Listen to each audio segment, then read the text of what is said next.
अस्सलाम वालेकुम। डायलॉग के साथ मैं हूँ इकरा हारिस। 9 मई एक सानिहा है जो भुलाए नहीं भुलाया जा सकता। इस रोज क्या हुआ, कैसे हुआ, किस किस के कहने पर हुआ, ये तो सबको याद है। 9 मई के रोज जो कुछ हुआ गलत हुआ, कोई इसकी तारीफ नहीं कर सकता। कोई नहीं कह सकता कि कोर कमांडर हाउस लाहौर यानी जिना हाउस को जलाना कोई एहसन इकदाम था। कोई नहीं कह सकता कि पेशावर के तारीखी रेडियो स्टेशन की इमारत को नजरे आतिश करना अच्छी बात थी। कोई नहीं कह सकता कि सारे पाकिस्तान के रस्तों को बंद करके लोगों की जिंदगी को अजाब बना देना कोई अच्छा कदम था। सरकारी अमलाक पर हमला कोई दाद तलब बात थी। जो कुछ हुआ गलत हुआ। इख्तलाफ का हक जरूर रखिए मगर तोड़ फोड़ का हक नहीं। ये मुल्क दुश्मनी के जिम्मे में आएगी, तारीख इसे इन्हीं अल्फाज में याद करेगी। लेकिन यहां सवाल यह भी है कि अब इस मामले को खत्म होना चाहिए। इंसाफ के तकाजे पूरे होने चाहिए। जो मुलव्विस है उन्हें सजा दें, लेकिन मुल्क की सलामती और तरक्की के लिए बातचीत का दरवाजा बंद मत करें। तल्खियों का खात्मा मजीद तल्खियों से मुमकिन नहीं। प्रैक्टिस एंड प्रोसीजर एक्ट के जरिए इख्तियारात 1 से 3 जजेस को मुंतकिल करने के बाद ऐसा तासुर दिया गया कि शायद इख्तियारात की मुंतकिली से अदालत में फैली तकसीम खत्म हो गई है। लेकिन यह दावा भी एक ख्वाब साबित हो रहा है, क्योंकि प्रैक्टिस एंड प्रोसीजर एक्ट लागू होने के 5 माह बाद अब 2 जजेस के इख्तलाफी नोट सामने आए हैं, जिसमें उन्होंने इस एक्ट पर ही संगीन सवालात उठाए हैं और इसे गैर आईनी और सुप्रीम कोर्ट के मामलात में मुदाखलत करार दे दिया है। 6 जजेस के खत पर समाअत के दौरान होने वाली नोकझोंक के बाद इन इख्तलाफी नोट्स का सामने आना यह बताने के लिए काफी है कि हमारी अदलिया में सब अच्छा होने का तासुर गलत है। मुल्क इस वक्त गर्दाब में है। सियासी, अदालती और मुआशी मसाइल जूं के तूं हैं। अवाम महंगाई से पिस रहे हैं। किसान सड़कों पर रुल रहे हैं। वकला एहतजाज कर रहे हैं। ऑपोजिशन जमातें सड़कें गरमाने को तैयार हैं, लेकिन हमारी पुलिस के पास सबको संभालने का एक ही हल है और वो है लाठी चार्ज। आज भी लाहौर में वकला की रैली को हाईकोर्ट में दाखिले से रोकने के लिए पुलिस ने वकला पर लाठी चार्ज और आंसू गैस की शेलिंग की, जिस पर मुख्तलिफ बार काउंसिल्स ने कल से मुकम्मल हड़ताल और एहतजाज का ऐलान कर दिया है। गंदुम स्कैंडल से परेशान पंजाब हुकूमत के लिए अब वकला की हड़ताल नया दर्द सर बन गई है। कम वक्त में ढेरों मुश्किलात पर यह हुकूमत कैसे काबू पाती है, ये देखना होगा। आज के डायलॉग में इन्हीं तमाम मसलों पर बात होगी। सबसे पहले मेरे साथ मौजूद होंगे पाकिस्तान पीपल्स पार्टी के सीनियर रहनुमा और सीनियर कानूनदान एतजाज एहसन साहब। बहुत शुक्रिया एतजाज साहब आपके वक्त का। सर, आज लाहौर में एक नाखुशगवार वाकया पेश आया जहां वकला के एहतजाज पर पुलिस ने लाठी चार्ज किया, शेलिंग की और पाकिस्तान बार काउंसिल ने एहतजाज की कॉल दे दी है।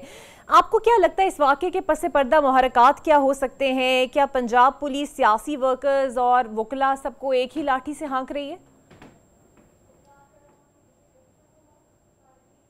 इसकी बुनियादी तौर पे तो वजूह एक तो जो अमूमी तौर पे वकला को भी एंटी टेररिज्म दहशत गर्दी के दफात लगा देते हैं, चाहे वो उनको गिरफ़्तार करें किसी की वकालत करते हुए या एहतजाज भी करते हुए, कोई रैली या जुलूस निकालते हुए अगर गिरफ़्तार करते हैं तो वकील भी हो, वो काले कोट और यूनिफॉर्म में भी हो, उस पर दहशत गर्दी का जो चार्ज लगा देते हैं, दफ़ा लगा देते हैं ताकि उसकी ज़मानत ना हो सके। ये एक बिल्कुल गलत और नारवा रवैया है इंतज़ामिया का। आज इस्लामाबाद हाई कोर्ट ने बुशरा बीबी की बनीगाला से जो अडियाला जेल मुंतकिली की दरख्वास्त थी उसको मंजूर कर लिया है। तो बनीगाला भेजने के बाद जो ये बयानिया दिया गया कि शायद कोई मुज़ाकरात हो रहे हैं, कोई बैकडोर चैनल डिप्लोमेसी चल रही है, तो आपको लगता है ये बयानिया अब अपनी आप मौत ही मर गया बिकॉज अब तो वो अडियाला जेल आ गई हैं? जी, अडियाला जेल नहीं, अडियाला जेल में भी अगर मुज़ाकरात करने हो तो आपको ज़रूरी नहीं है कि आप बनीगला ले जाएं या किसी और जगह ले जाएं। जेल में पता नहीं लगता कि साथ वाले सेल में कौन आ रहा है कौन जा रहा है। जेल के अंदर इतनी ऊंची ऊंची अंदर ही इतनी ऊंची ऊंची दीवारें होती हैं। हमने तो जेलें काटी हैं कि वो एक सेल से दूसरे सेल में बात भी नहीं हो सकती और पता भी नहीं लगता आपको कि कौन आया। दरवाज़ा खुलता बंद होते हैं कि ज़्यादा से ज़्यादा आवाज़ आ जाएगी। हाँ। तो ये ज़रूरी नहीं होता कि आप किसी जेल से दूर ले जाएं अगर गुफ्तगू करनी हो। ये तो सिर्फ ये तो एक दलील नहीं है कि जी बातचीत नहीं हो रही या बातचीत हो रही है।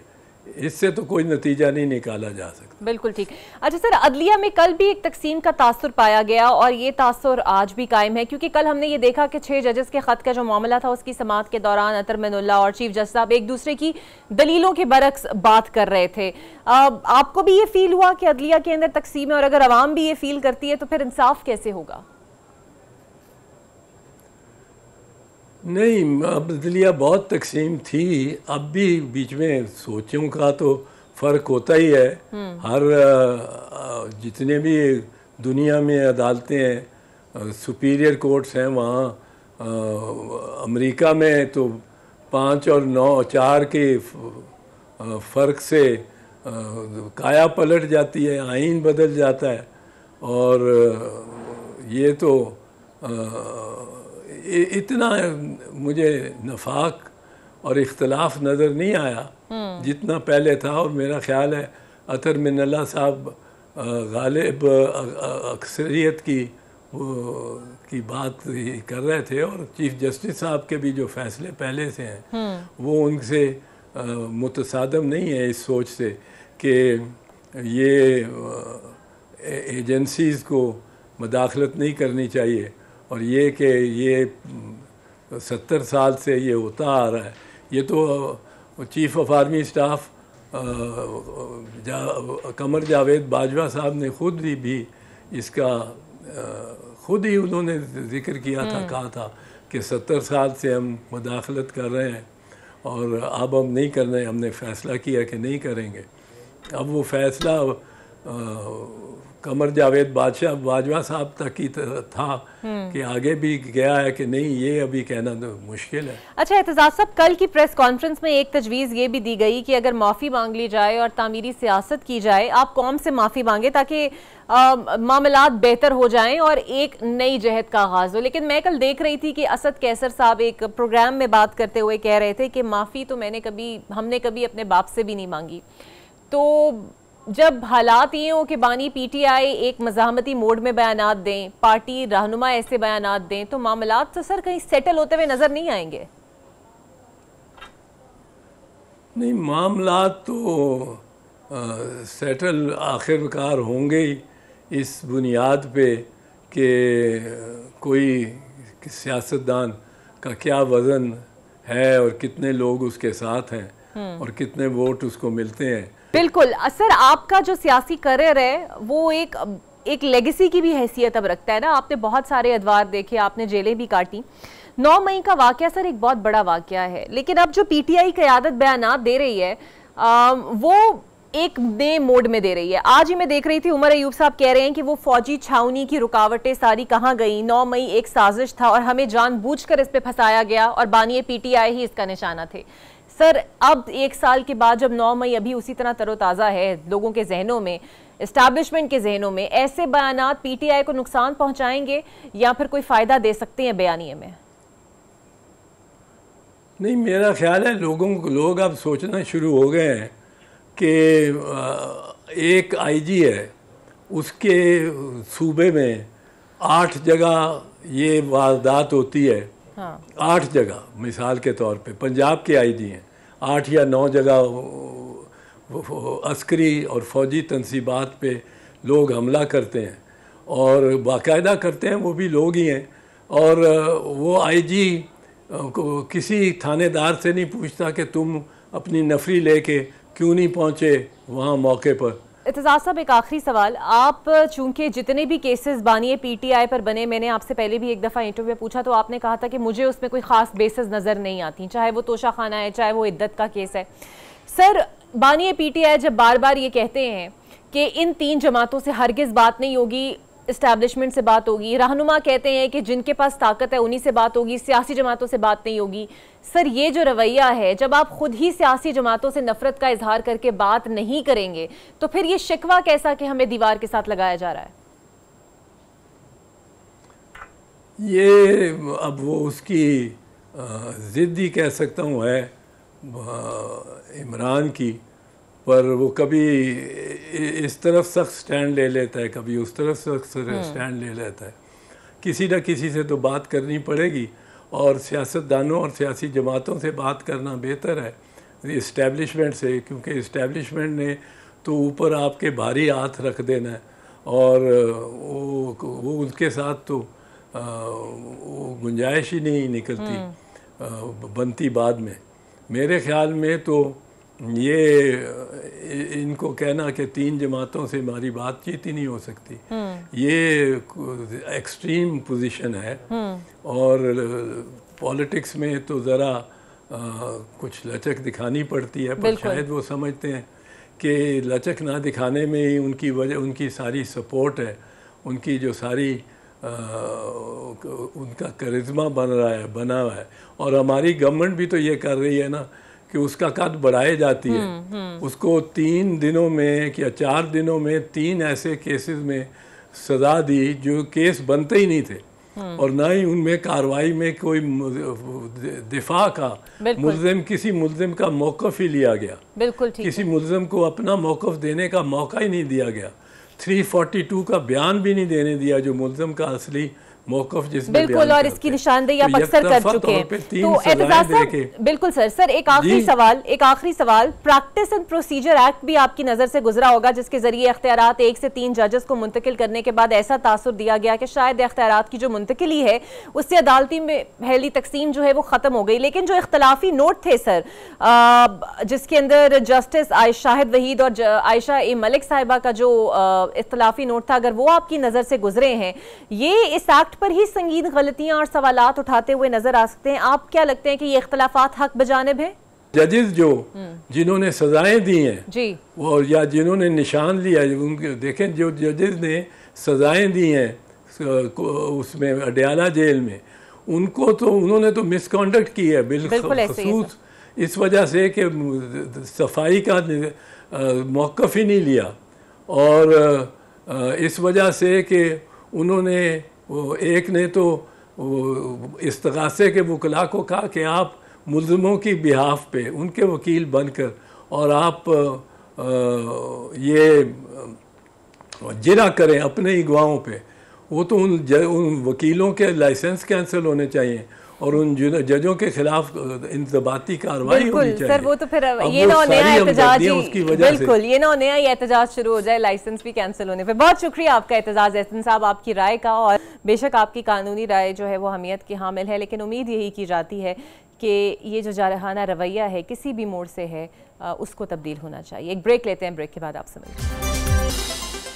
Welcome back. और अब सियासी तज्जिया लेने के लिए मेरे साथ मौजूद होंगे सीनियर सहाफ़ी और तज्जियाकार मोहसिन बेग साहब और सीनियर सहाफ़ी और तज्जियाकार सज्जाद मीर साहब। मोहसिन बेग साहब, सर मैं आपसे पहले जानना चाहूंगी, बढ़ता हुआ सियासी तल्ख माहौल, मुज़ाकरात की कई कोशिशें, लेकिन तदबीरें जो हैं वो नाकाम हो रही हैं और मामलात तकरीबन पॉइंट ऑफ नो रिटर्न तक जा पहुंचे हैं। मामलात सर कैसे कंट्रोल हो पाएंगे?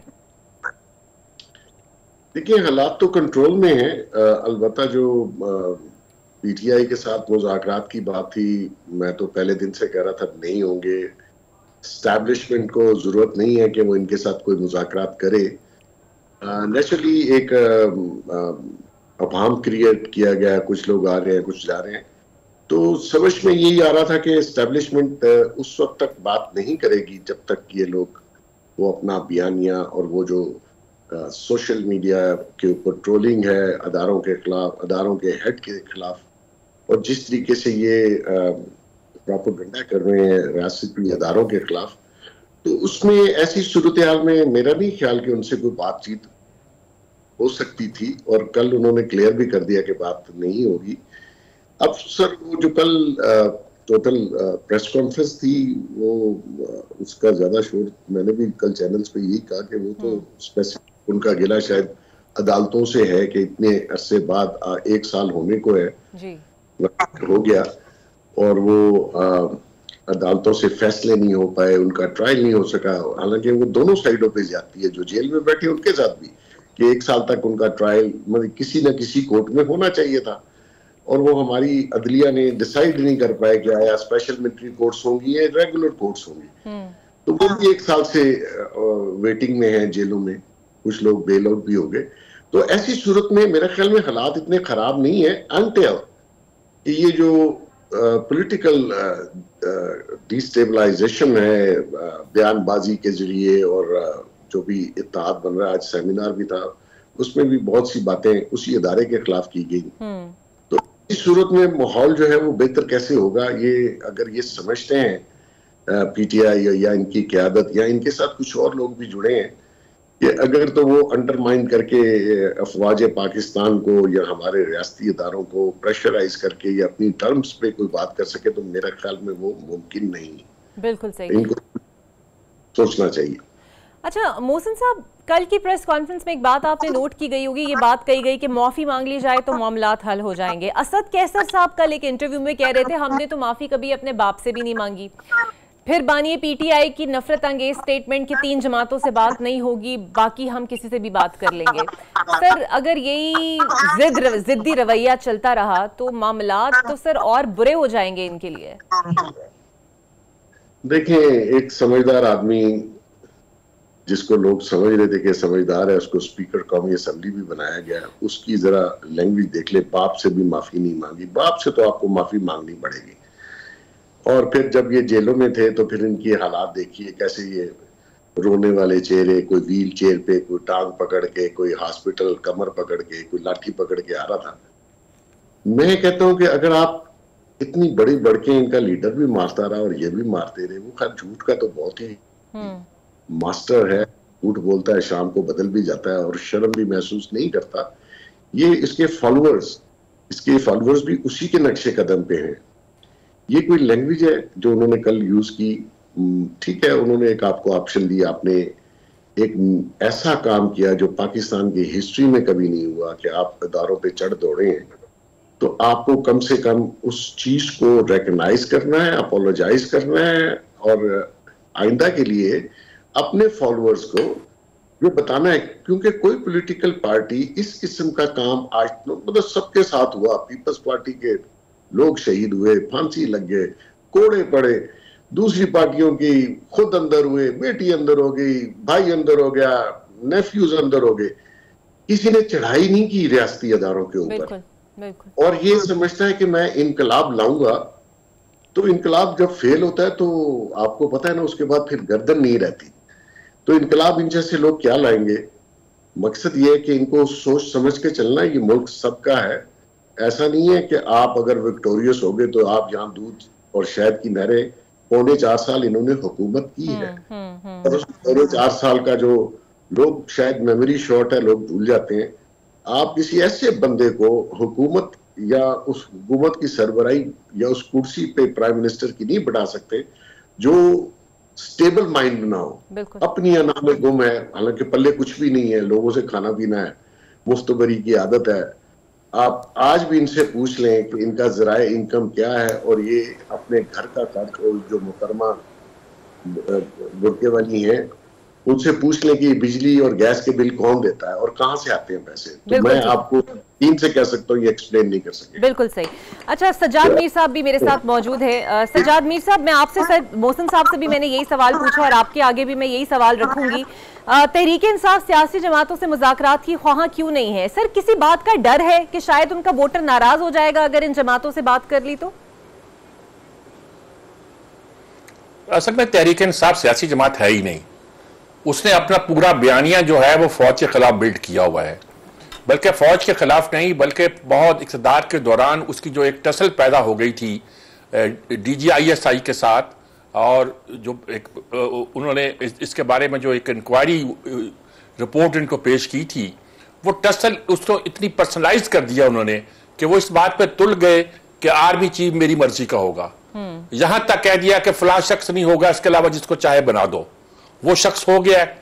अब कुछ देर खामोश रहे और कहा कोई इतराज नहीं, फिर खुलम खुला उसके खिलाफ शिकायत करने लगे, इतराज करने लगे। दुनिया में ऐसा कभी नहीं होता। कोई शख्स ये नहीं कर सकता, सियासी शख्स, कि फला आदमी आर्मी चीफ नहीं हो सकता। ये तो वो कर सकता, और सबको मालूम है इसका पस मंजर क्या है। पस मंजर भी लोगों को मालूम है कि उसने बताया था कि करप्शन के जो सारे डांडे हैं वो बनी गालत से जाके मिलते हैं। वो सारे केस जो इनके खिलाफ खड़े हुए हैं वो उस शख्स ने इनको बता दिए थे और कहा था कि मेरी जिम्मेदारी है कि मैं आपको बताऊं, आप इसका तदारुक करें। उस बात पे चिड़ा हुआ है। पूरा बयानिया जो है, इसने कहा था शायद मैं पलट दूंगा, उलट दूंगा, ऐसा लेकर आऊंगा कि उसके बाद आर्मी चीफ मुकर्रर नहीं हो पाएगा। जब ये हो गया तो फिर इसने ये जो सारी सूरत पैदा हुई 9 मई जो वाकया हुआ, वो देखिए आप ये अकड़ जाते हैं कि मैं फौज से टकरा जाऊंगा। आप अपने पहले तो आप किला बंद हो जाते हैं अपने लाहौर के घर में, जमान पार्क में। कभी हुआ इस तरह? राह चलती जगहों पर आपने लोगों को लाके अपने गिर्द गिर्द बैठा दिया, जहां पेट्रोल बम है, कभी कुछ है, पुलिस पकड़ने जाती है, उन पर हमलावर हो जाते हैं। आप कहते हैं पुरअमन एहतजाज हमारे से, पुरअमन कहते हैं यार कि पुरअमन एहतजाज का हक है? बिल्कुल हक है।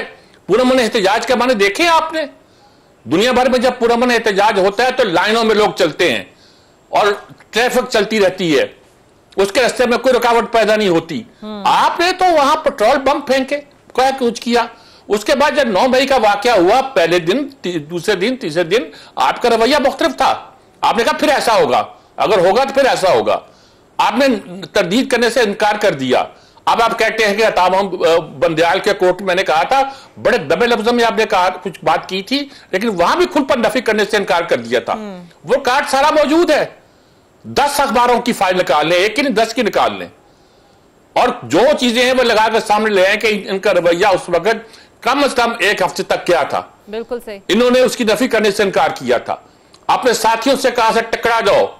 और जब आपका यह रवैया रहेगा और आप समझते होंगे कि आपकी ताकत का निसार इस पर है कि आपने फौज के खिलाफ एक बयानिया बिल्डअप कर दिया है, तो फिर आपका क्या ख्याल है कि फौज आपको यह कहेगी कि ठीक है हमने हथियार डाले, और वह फौज दुश्मन के सामने तो हो सकता है कभी किसी वक्त हथियार डाल दे, लेकिन यह नहीं हो सकता कि अपने लोगों के सामने इस तरह हथियार डाले। ये हुआ नहीं करता, बिल्कुल तारीख में कभी हुआ नहीं कि इस तरह नहीं सर। और अवाम अपनी फौज से गलत, बिल्कुल, और अवाम अपनी फौज से मोहब्बत करते हैं, वो चाहती भी नहीं है कि वो ऐसे नील डाउन करें। मोहसिन बेग साहब, सर शेर अब आप जो भी बयानियां बताएं, ठीक है, मुझे मौका दीजिएगा। जो भी बयानियां बनाए 9 मई की कोई तशरीह नहीं कर सकते। बिल्कुल सही सर, मैं आपके पास वापस आऊंगी। मोहसिन बेग साहब, शेर अफजल मरवत साहब ने आज बड़े ही अफसरदा और दबंग अंदाज में कहा है कि मैं जा रहा हूं, इस क़यादत के साथ मैं काम नहीं करूंगा क्योंकि मुझे खान से मिलने भी नहीं दिया जाता, और ये जो एहतजाज कल हो रहा है ये सिर्फ ड्रामा हो रहा है।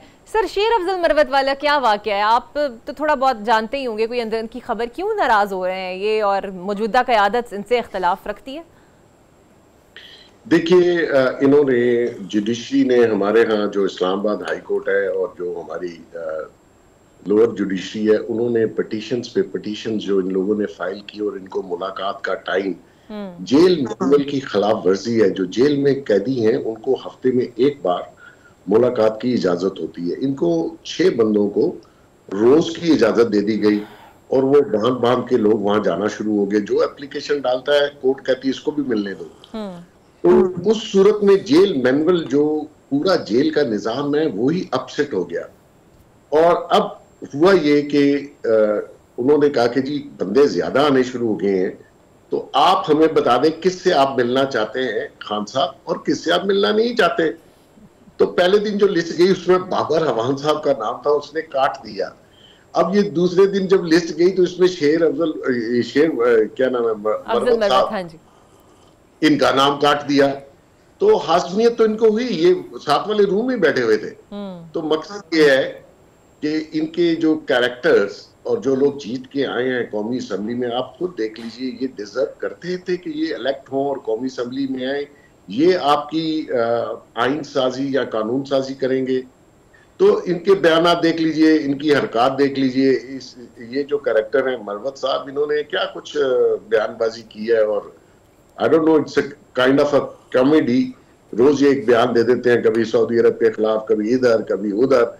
अब ऐसे शख्स को आप कहते हैं कि पब्लिक अकाउंट्स कमेटी दे दी जाए, तो आप पहले ही, यानी कि ये तो वही है ना, वो जो कहते हैं माचिस हाथ में दे दो तो जंगल को आग लगा देंगे। तो ऐसी सूरत में तो कोई सिंसेरिटी, कोई लॉजिक नहीं है। मौका मिल गया, और ये जो कल्ट था, इनके जो फॉलोअर्स थे, आई डोंट नो उन्होंने कैसे इनको वोट दे दिए। ये सीरियसनेस है इस मुल्क में इलेक्शंस की, कि आप किस तरीके से वोट डालते हैं। आपको ये एहसास नहीं है कि ये लोग जब इलेक्ट होके जाएंगे तो वो आप क्या करेंगे। वो आप देख लीजिए असेंबलियों को, ये कोई सीरियस लोग नहीं है, ये उसके फॉलोअर्स हैं। इनका पॉलिटिकल सेंस कोई नहीं है। ये पॉलिटिकल और जमहूरियत पे खान साहब पहले दिन से बिलीव नहीं करते थे। अगर करते होते तो अपने दौरे हुकूमत में इन्होंने खुद पार्लियामान को चलने नहीं दिया, अहमियत नहीं दी, अपोजिशन को इतना रगड़ा लगाया। और मैं समझता हूं कि जब आप इस तरीके के केसेस करके और आप समझते हैं कि सिर्फ आर्मी से और आर्मी के बलबूते पे, इसमें कोई शक नहीं, ये आए तो उसी साइड पे थे। अभी भी इनका बिलीव है कि वो मैं यहाँ उनको प्रेशराइज कर लूं, बड़के शड़के मार के उनका नाम लेके उनको डरा लूं।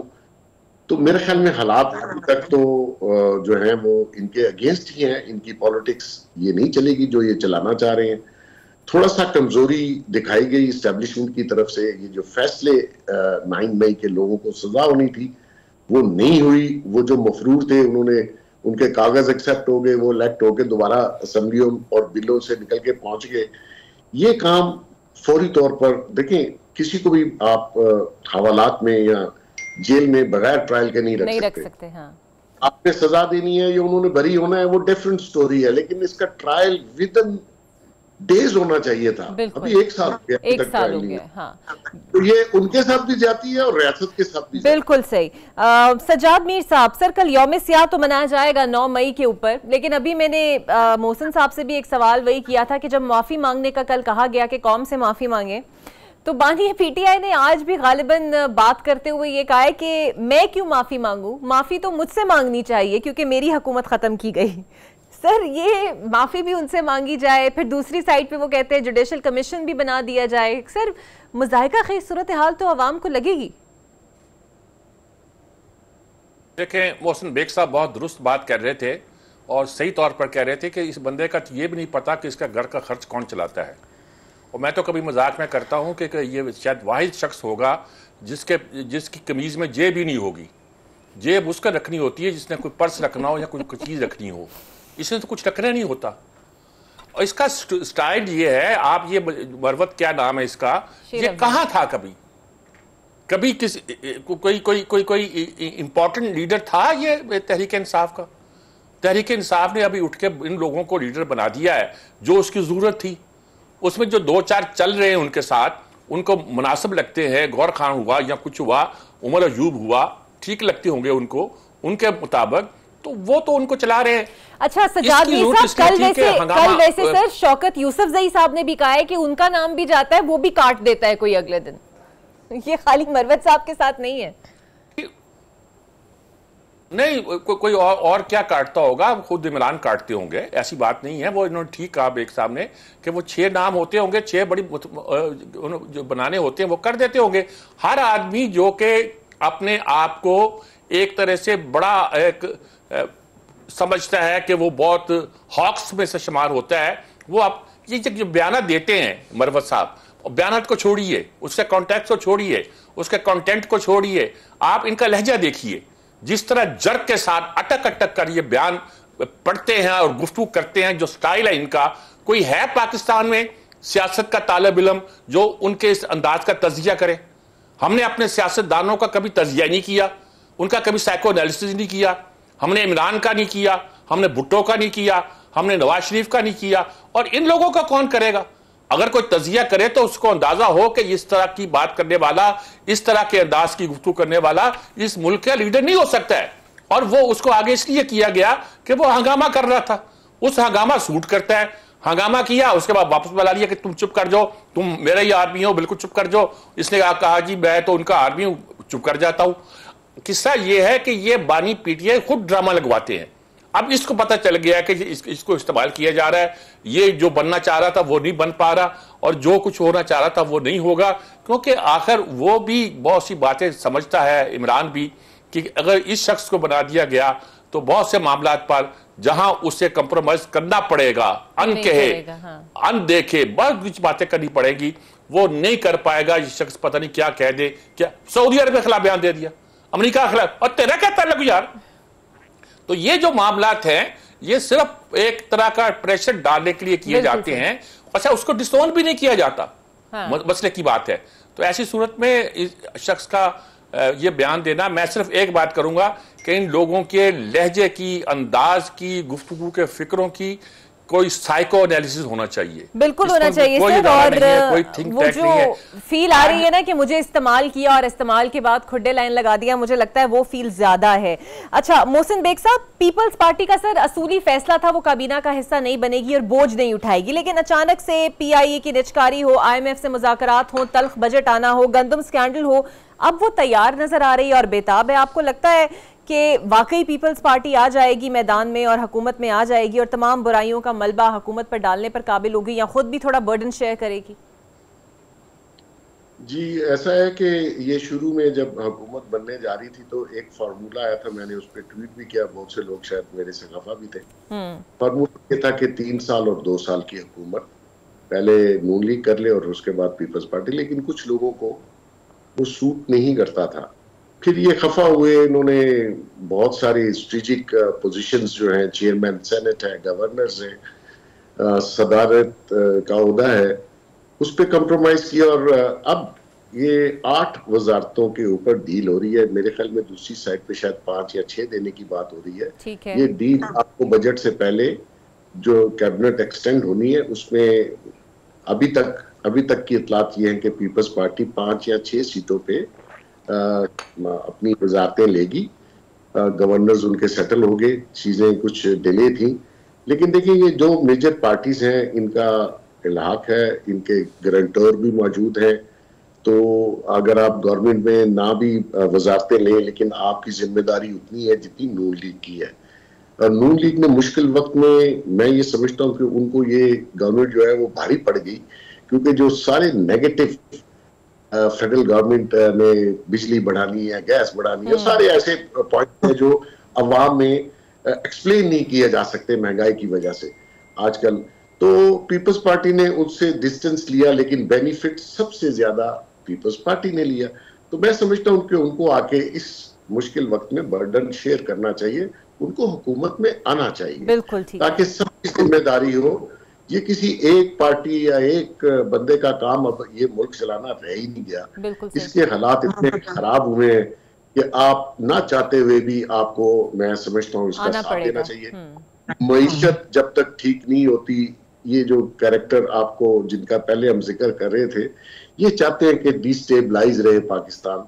इनको ये अंदाजा नहीं है कि अगर इसके हालात बिगड़ गए तो ये भी इसी मुल्क में रहते हैं, हालात हमारे लिए या किसी और के लिए खराब नहीं होंगे, इनके लिए भी होंगे। बिल्कुल ठीक है। तो ऐसे पीपल्स पार्टी को खुल खुला के आना चाहिए, खुल खुला के खेलना चाहिए। सजाद साहब, आखिरी सवाल सर आपसे, हुकूमत को बने 2 माह, लेकिन जजेस का खत, गंदम का स्कैंडल, जजेस की मुद्दत मुलाजमत, ऑपोजिशन का एहतजाज, ये सारे मसाइल जमा हो गए हैं सर नून लीग के लिए। हुकूमत का मुस्तकबिल स्टेबल नजर आ रहा है, या जिस तरह मोहसिन साहब कह रहे हैं पीपल्स पार्टी को जंप इन करना चाहिए और बर्डन शेयर करना चाहिए? ये तो दुरुस्त बात है कि पीपल्स पार्टी का, देखिए पिछली बार जब जरदारी साहब सदर बने थे तो उन्होंने अपनी पार्टी को ये कहा था, और मुस्तनद ज़राए से कहा था, मोहसिन बेग साहब इसकी तायद करेंगे, कि देखो इतने तुम्हारे अरकान थे, मैंने तुम्हें सूबे की हुकूमत लेके भी दी, वफाक की हुकूमत लेके भी दी, सदारत भी लेके दी, और तुम क्या चाहते हो, मैक्सिमम लेके दिया। ये स्टाइल है असल में उनकी सियासत का। उन्होंने इस सियासत में मैक्सिमम जो कुछ गेन करना था वो गेन कर लिया है, और वो हिस्सा अपना बड़ा खुल के मांगते हैं। ये जो बड़ा मशहूर है, जो 14 महीने की 16 महीने की हुकूमत थी, उसमें एक बार एक्सटेंशन हुई, और एक्सटेंशन हुई 8 मुशीरों की। 8 मुशीरों में 7 पीपल्स पार्टी के थे। तो वो अपना हिस्सा जो ना, और वो कुछ नहीं है तो वो क्रिकेट बोर्ड का चेयरमैन ही मांग लेंगे, वो जितनी ये डेस्को उनमें अपने बंदे रख लेते हैं। PI की निचकारी हो रही है, इस तरह के मामला हो रहे हैं, तो उन्हें जरूरत पड़ेगी कि उसमें वो अपने बंदे मांगे। जब इसमें तरह की चीजें वो चाहेंगे, तो ऐसी सूरत में मुस्लिम लीग की हुकूमत भी अब इतनी सियानी तो हो गई है, वो कहेंगे जरूर आइए, लेकिन आप कुछ जिम्मेदारी भी तो शेयर कीजिएगा। अब वो भी कुछ करेंगे, अब वो भी कुछ स्ट्रांग हो गए हैं, और कई लिहाज से स्ट्रांग। जैसे आप कह रहे हैं कि उसने गंदम का स्कैंडल या फ्रांस स्कैंडल, उसमें कई मामलों पर उन्होंने स्टैंड लिया है, और उनका स्टैंड एस्टेब्लिशमेंट के साथ चलता है। तो एस्टेब्लिशमेंट तो मेरे ख्याल में के साथ जब वो ये चलेगा, तो पीपल्स पार्टी जो बहुत देर से एस्टेब्लिशमेंट की ही गेम से अलग नहीं होती। जरदारी साहब ने जब वो मशहूर बयान दिया था कि 3 साल के लिए आते हैं, हम तो परमानेंट है, मुल्क छोड़ के चले गए थे, उसके बाद उन्होंने एस्टेब्लिशमेंट के साथ कभी टकराव लेने की कोशिश नहीं की है। और ये भी कहा था उन्होंने एक इसके पीडीएम के इजलास में कि भाई मैं एस्टेब्लिशमेंट से लड़ाई नहीं ले सकता, मेरा एक ही बेटा है और मैं नहीं ये अफोर्ड कर सकता। तो मेरे ख्याल में जरदारी साहब बहुत सलीके के साथ हुकूमत में शामिल भी होंगे और जिम्मेदारी उन्हें शेयर करना पड़ेगी। बिल्कुल, अगर उनसे कहा जाएगा शेयर करो तो शेयर करना पड़ेगी और शेयर करेंगे, और मेरा ख्याल उनसे कहा जाने वाला है। बिल्कुल ठीक, बहुत शुक्रिया सजाद मीर साहब आपका, मोहसिन बेग साहब आपका, आपके तज्जियों का। बिकॉज इस बारे में अब काफ़ी सोचने पर मजबूर है कि हमारे अब मसाइल कब हल होंगे। एहतजाज बहुत हो गया और एजेंडा बहुत हो गया, अब अवामी एजेंडा होना चाहिए। मुझे इजाज़त दीजिए, फिर हाजिर होंगे। अल्लाह हाफ़िज़।